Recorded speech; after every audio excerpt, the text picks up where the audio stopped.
SP Chaturvedi ji Delhi से। राधे राधे। राधे राधे महाराज जी। महाराज जी, परिवार में नकारात्मकता हो और घर में कलह हो रही हो, गृह युद्ध जैसी परिस्थिति बन रही हो, तो अध्यात्म के रास्ते पर कैसे आगे बढ़े? वैसे ये चीज तो घर घर में हो रही है। मतलब आप या किसी एक घर की ये बात नहीं कर रहे, आप ये सार्वभौम बात कर रहे हैं। क्योंकि जब तक शास्त्र का स्वाध्याय नहीं है और आचरण सद नहीं है, नाम जप नहीं है, दूसरों के प्रति श्रद्धा नहीं है, तो हर घर में कलह है। जवान बच्चे बूढ़े माता पिता को, बूढ़े माता पिता का जो आदर होना चाहिए अनादर हो रहा है। कुछ बच्चों की मनोभावनाओं को रौंदा जा रहा है माता पिता के द्वारा। पिता भी ऐसे हैं जो पोषण करने वाली वृत्तियों में शोषण कर रहे हैं। तो कई जगह घूम करके अगर बुद्धि को देखा जाए तो धर्म विरुद्ध आचरणों के कारण हर घर में कलह हो रही है।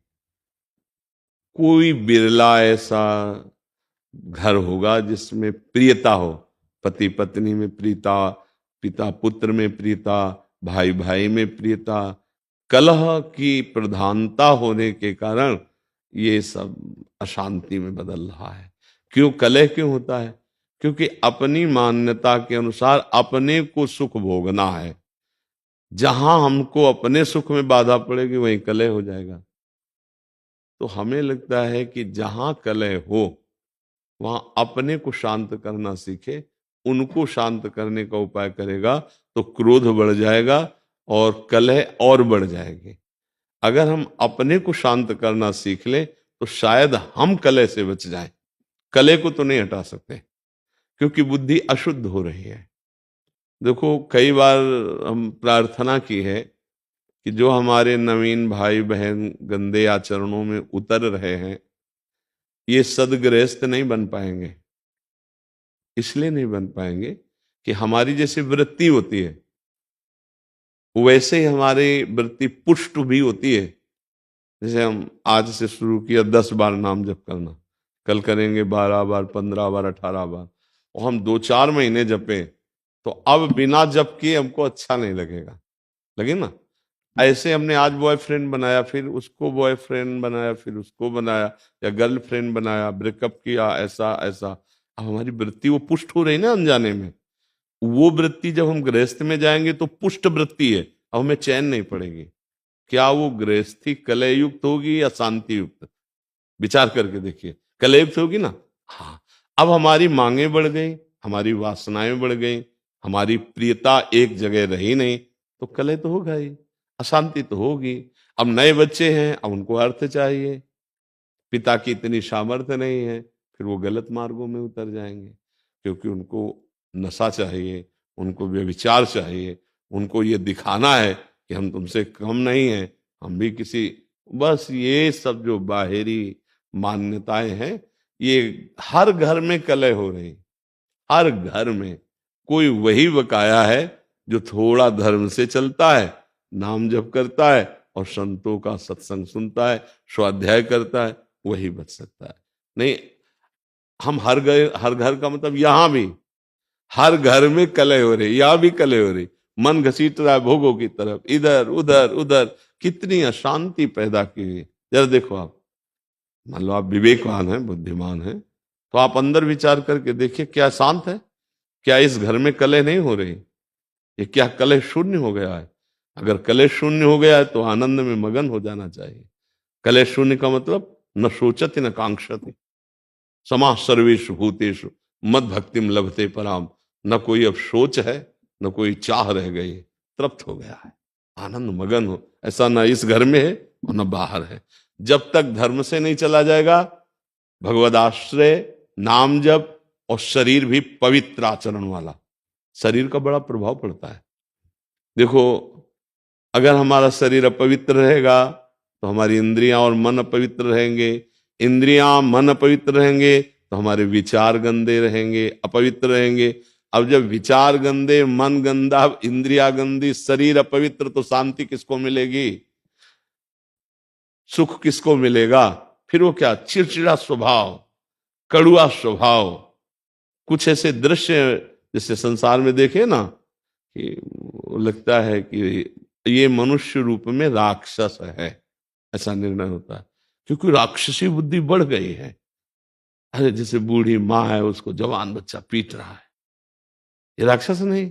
अरे जिसके चरण धो के पीना चाहिए, उस माँ ने गर्भ में धारण किया, उस माँ ने हमारी शौच फेंकी, हमको इतना सयाना किया, अब तो हमको उसकी सेवा करनी चाहिए, उसके थप्पड़ मारे। ये राक्षसी बुद्धि बढ़ गई। पिता ने जीवन भर कमा कर अपने बच्चों को, 2 बच्चे 4 बच्चे पढ़ा लिखा के बड़ा किया, सब संपत्ति दे दी प्यार में, वो पिता के ही विपरीत हो गए। ये बहुत तरह की ऐसी मनोवृत्तियां हैं जो हमारे हृदय को जलाती हैं और बाहर। इसीलिए हम सबसे कहते हैं, प्रार्थना करते हैं कि अगर आप नाम जपना शुरू करें, अपने छोटे छोटे बच्चों को 1 माला ही सही, 5 मिनट ही सही राधा राधा नाम सुनाएं और उनको अच्छे आचरण की शिक्षा दें, तो आगे चलकर वो अच्छे गृहस्थ बन जाएंगे। अगर जिन बच्चों को शिक्षा नहीं दी जाती, वही बच्चे उद्दंडता में फंस जाते हैं। अच्छा, माता पिता में जब जीवन में भजन नहीं किया, तो अब शास्त्रों का ज्ञान नहीं कि हम उससे सह सके, अब वो जलते हैं बेचारे, अशांत हो जाते हैं। बड़ी अव्यवस्था है जीवन में। तो जीवन को व्यवस्थित ढंग से चलने के लिए नाम जप और सत शास्त्रों का स्वाध्याय या सत्संग जरूरी है। जिसके जीवन में सत्संग आ गया, कई ऐसे नौजवान भाई आते हैं कि हमने सब व्यसन छोड़ दिए, हमसे पहले गलती हो गई थी, अब हम माता पिता को अपने पास रखते हैं, अब उनकी सेवा कर, हृदय ठंडा हो जाता है। हाँ हाँ, हमारा जीवन सार्थक हुआ कि 4 लोग बदलते रहे, 4 अपने स्वभाव को तो ठीक कर रहे हैं। अगर हम सत्संग सुने, नाम जप करें और ये बात बैठा लें कि कहीं मंदिर में भगवान की पूजा ही सर्वश्रेष्ठ नहीं है, इन हृदयों में भी भगवान विराजमान, इनकी भी पूजा आवश्यक है। सबके हृदय मंदिर में गोविंद विराजमान, चाहे माँ हो, बहन हो, पत्नी हो, पुत्र हो, परिवार, वही है प्रभु। अगर वो चले जाएं तो उन शरीरों को हम प्यार नहीं करेंगे। अगर इस भावना से, तो फिर हमें लगता है कहीं कलह नहीं रह जाएगी, पर बड़ा मुश्किल है अब, क्योंकि बहुत गंदे आचरण बढ़ गए, बहुत गंदा नशा बढ़ गया है, बहुत बढ़ गया है। मतलब एक बार मन घबरा जाता है कि अभी ये हालत है तो आगे क्या होगी। छोटे छोटे बच्चे, लाख प्रार्थना करो, वो नशा करने लगे। जब नशा करते हैं तो उनकी बुद्धि ठीक निर्णय नहीं कर पाएगी। जैसे हमने प्रार्थना की थी अभी नया वर्ष का, ये जो अंग्रेजी के दिनों में नया वर्ष मनाया जाता, अपना तो चैत्र में होता है, तो अंग्रेजी दिनों में अब नए नए बच्चे उद्दंडता कर रहे, शराब पे रोडों में टहल रहे, तो उद्दंड, ये कोई उत्सव है? हमने कहा तो भाई उत्सव का मतलब है 10-20 लोग बैठो और नाम कीर्तन करो और सुंदर सुंदर पकवान बनाओ, भोग लगाओ और अपने पाओ, 4 लोगों को पाओ, कोई भी उत्सव करो। हम कह रहे किसी भी बहाने से उत्सव करो, नाम जप करो, ठाकुर सेवा विराजमान है, भोग लगाओ, सबको पवाओ, तो तुम्हारा बुद्धि शुद्ध होगी, तुम्हारा जीवन शुद्ध। ये क्या है? राक्षसी पिए शराब, रोडों में आतंक मचाए घूम रहे, इधर उधर उद्दंडता। तो आज हमारी थोड़ा समाज जो है वो गलत दिशा को जा रही है, गलत दिशा। ये हम बाहरी लोगों का अनुकरण करने वाले भारतीय नहीं होते, हमारा अनुकरण करने वाले बाहरी लोग होते हैं। देश विदेश में हर जगह हमारे देश के ऋषि मुनियों का महत्व रहा है, यहाँ की उपासना का महत्व रहा है। हमें ऐसा लगता है कि स्वर्ग और नरक से बढ़कर कहीं कोई और बात नहीं है। अगर मोक्ष है, परम पद है, कैवल्य पद है, तो भारत के ही ब्रह्म ऋषियों के द्वारा शोध की हुई बात है। नहीं तो नरक और स्वर्ग से बढ़कर कोई बात नहीं।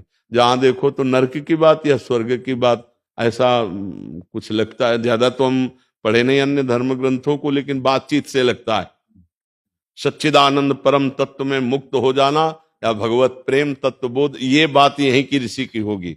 भारतीय कोई ऋषि अगर बाहर गया है तो भले मोक्ष की बात हो, योग की बात हो, अन्यथा स्वर्ग नरक की बात रहे। तो हम भारतीय हैं, हमारा अनुकरण दूसरे करें ये बात तो ठीक है, लेकिन हम दूसरों का अनुकरण करके भ्रष्ट हो ये बात ठीक नहीं। जिनके घरों में ये सब होता है, मांस खाना, मदिरा पीना और ये, तो फिर वो घरों में विघ्न ही विघ्न रहेगा, पक्का समझो।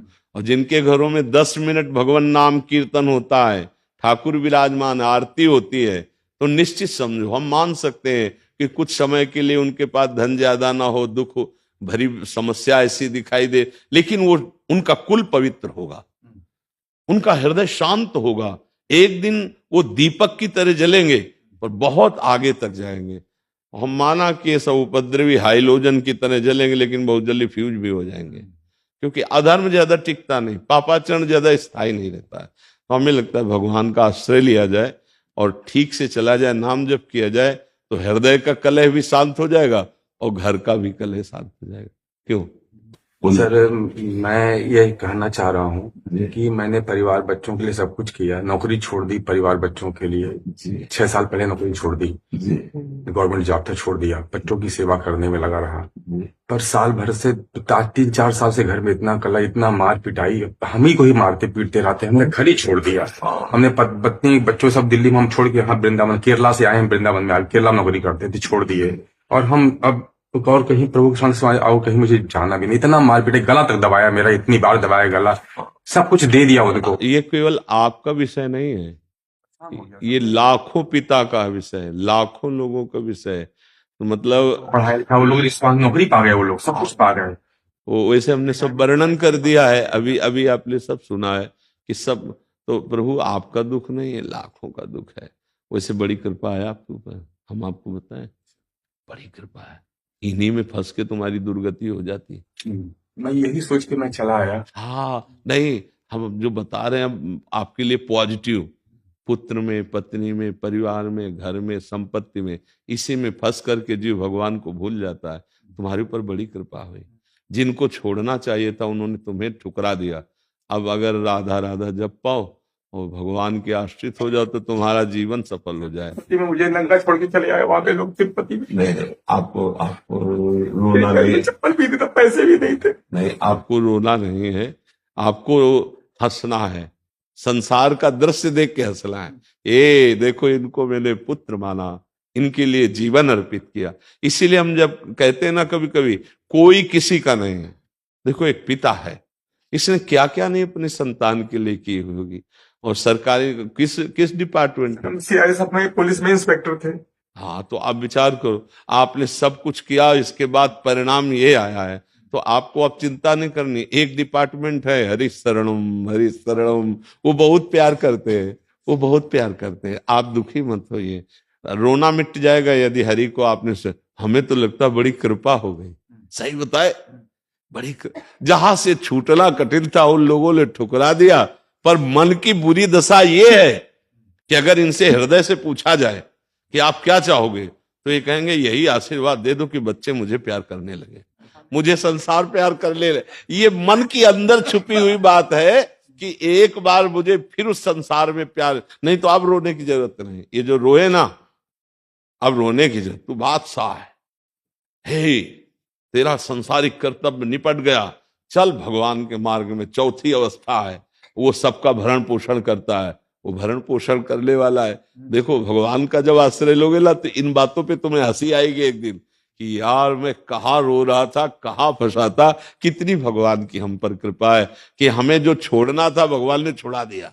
राधा राधा राधा राधा राधा राधा, बिल्कुल चिंता न करो।